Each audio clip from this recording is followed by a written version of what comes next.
Okay, so let's chat some AFCON, which kicks off next week. So for those viewers that might not be informed about this competition, can you tell us why this is important and sort of its perception in the footballing world?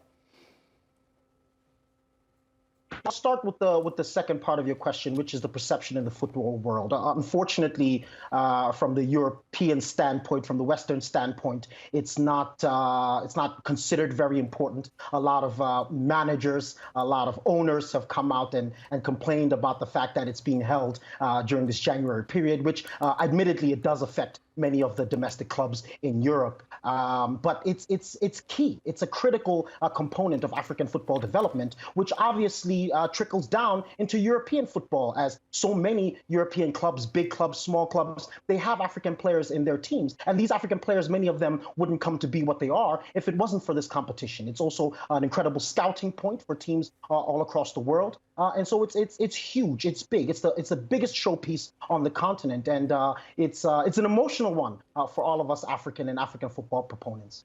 Mbizo, first of all, Happy New Year. Congratulations on the new place.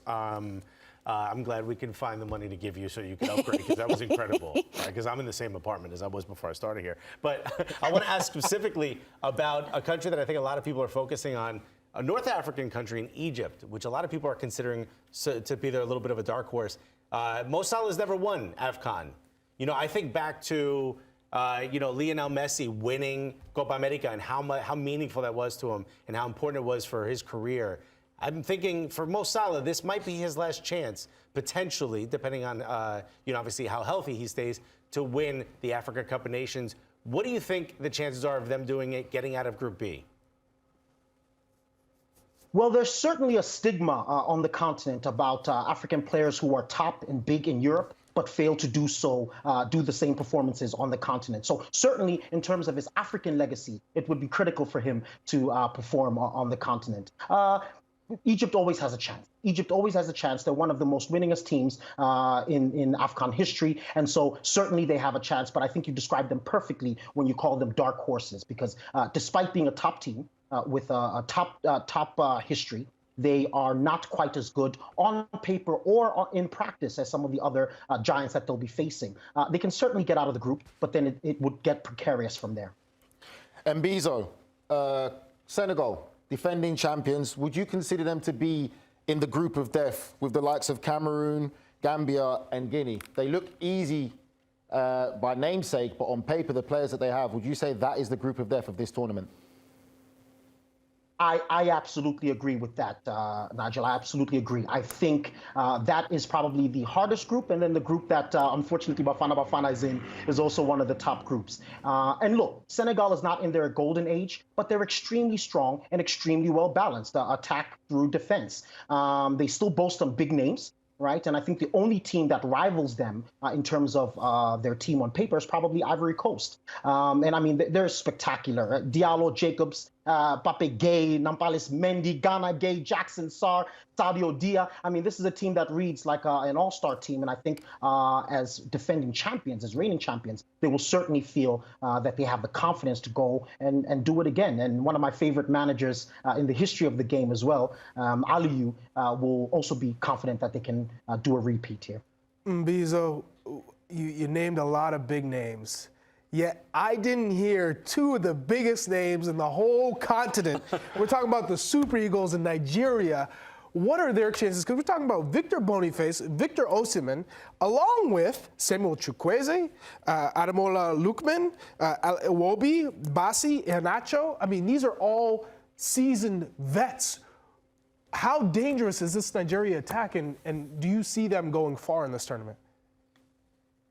I mean, their attacking fortitude is absolutely unquestionable. I think all of those players are in form at the moment, which is kind of frightening.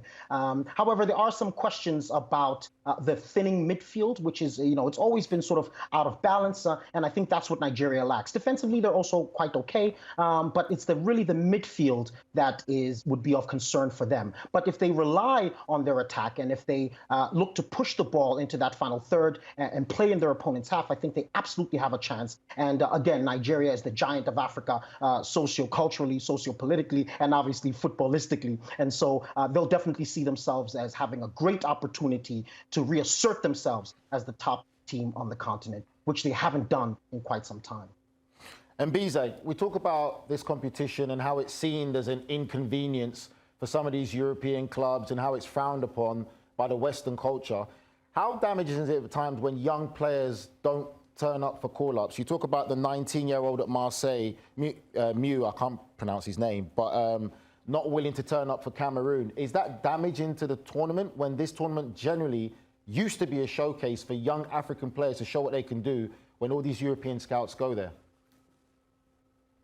I think there's certainly an element of that. I think especially when your bigger name players refuse to go, there is an element of them missing out. But I think in modern times, I think it's the players that miss out more. I think it's a bit of a misguided attempt to demonstrate a commitment to their clubs. But I think another way to demonstrate commitment is to go represent your country and grab the opportunities that you're given and demonstrate that you're of value to any team, including the team that you've unfortunately had to leave to go to AFCON. And so I think for this kid who had never had a call-up, doesn't have a cap, Muge, and he's turning down this kind of opportunity. I think in the long run, it hurts him more than it hurts Cameroon. And certainly Cameroon won't look on it, lightly. They'll see it as a slight.